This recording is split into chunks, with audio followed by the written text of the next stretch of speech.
Hello again and welcome to our 8th video on the series discussing property development. One of the most rewarding steps in any development is attaining a building permit. As with any major stage in a development, a great deal of information must be collated before a building permit can be given. In this video, we will be taking a look at the building permit application process. We will look at the role of the building surveyor and overview the types of documentation required before a permit can be issued. Efficient and effective communication between your representatives is key during this stage of the development. As the owner of the property, your role will be to satisfy a long list of requirements, so it's important that you have a good knowledge of the essential elements. The building permit is issued by a building surveyor. The building surveyor works independently of council and on behalf of the applicant. The building surveyor ensures that the builder completes all works as per government regulations and in accordance with permit conditions. The building surveyor will also conduct stage inspections and report defects to the builder and applicant. In the following slides, we will discuss a number of essential elements. These being the working drawings, the engineering drawings, drainage plans, the council approved landscape plan, and energy rating report. The working drawings feature additional detail about each of the dwellings proposed within the development. Information pertaining to joinery, carpentry, staircases, door and window schedules, and floor finishes are examples of this additional information. In this example, we can view the detail of a new kitchen, including the location of services and appliances. The detail needs to be as accurate as possible to ensure the building process runs smoothly. Here we can see an example of wall finishes prepared for the development. The detail shown in the wall, window and flooring schedules will often reflect the energy rating requirements.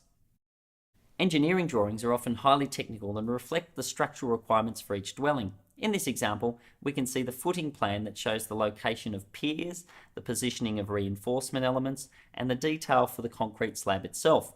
Structural engineers will review the soil test and arborist report before designing a footing plan. The level of information prepared by the structural engineer will extend from below ground to the footings and also to the frame design. In this slide, we can view the below ground requirements and how they combine with the footings to provide a very strong base for the property above. Engineering drawings will also show framing information that specifies the timber and steel schedules and also the bracing requirements. Truss and roofing designs will also be undertaken as part of the engineering drawing process. An engineer will also be required to undertake a drainage plan. In our example, the location of all downpipes, stormwater pits, and underground pipes are shown. You'll also note information regarding the diameter of pipes and the grades or angles that the pipes must be installed below ground. The engineering department at the local council will also be required to approve this design before an approved building permit can be issued. It's also important to note that some planning permits will require significant and often expensive drainage requirements.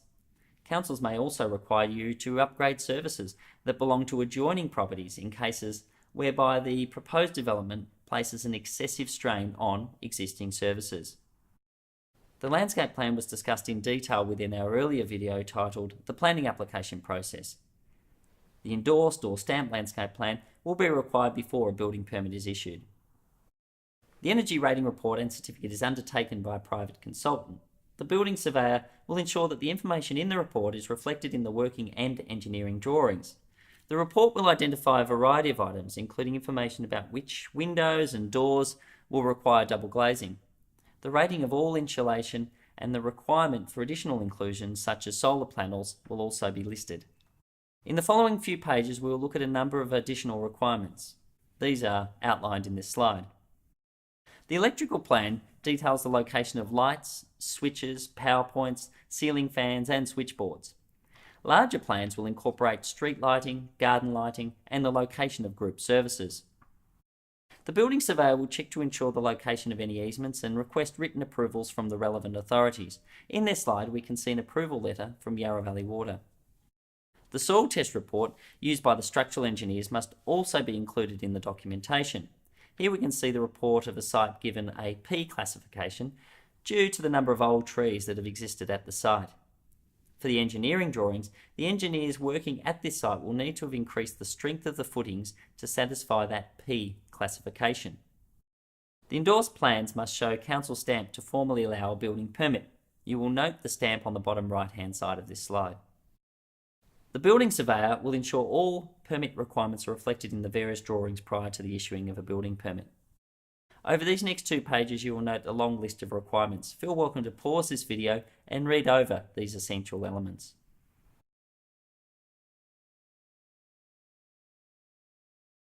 Once you've satisfied the long list of demands from your building surveyor and you've nominated your builder, you will receive a building permit. A typical permit is shown here. For a single dwelling, the costs associated with obtaining a building permit can total in excess of $10,000. The time taken to prepare the documentation for the building permit can be between 2 to 4 months from receiving a town planning permit for that development. Further information has been compiled for you and is available for free. If you'd like a copy of this publication, simply write or phone us today.